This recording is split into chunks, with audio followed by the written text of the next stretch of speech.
This is rugby league, Canadian style. The Toronto Wolfpack formed just last year and compete in the British Kingston Press League 1. This weekend, York City Knights are going head-to-head with the Ontario side.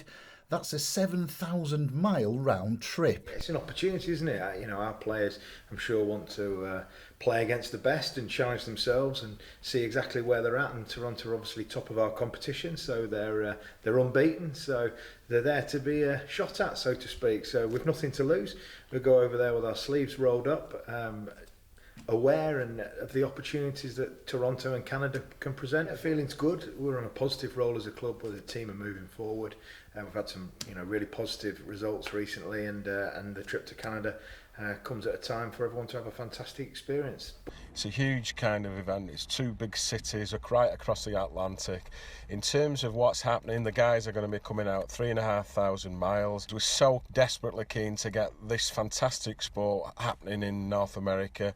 What we do, we pay for all the clubs to come over, all the referees, and it's great when we get a club like York who really have kind of taken this trip absolutely on board. As the squad shake off their jet lag for the big game against top-of-the-table Toronto, we were given one of the first tours around the Knights' brand new training facility, a multi-million-pound sports park off Haxby Road. It's a great sense of coming to a place where it's accessible, where elite athletes also work. So it's a really good experience just to be in that. You obviously got the same access to the same facilities that elite athletes would use, and you're in the same environment. You see them around all the time. It's a good place to come and play sport. They say it's easily accessible, like around right in the centre of York.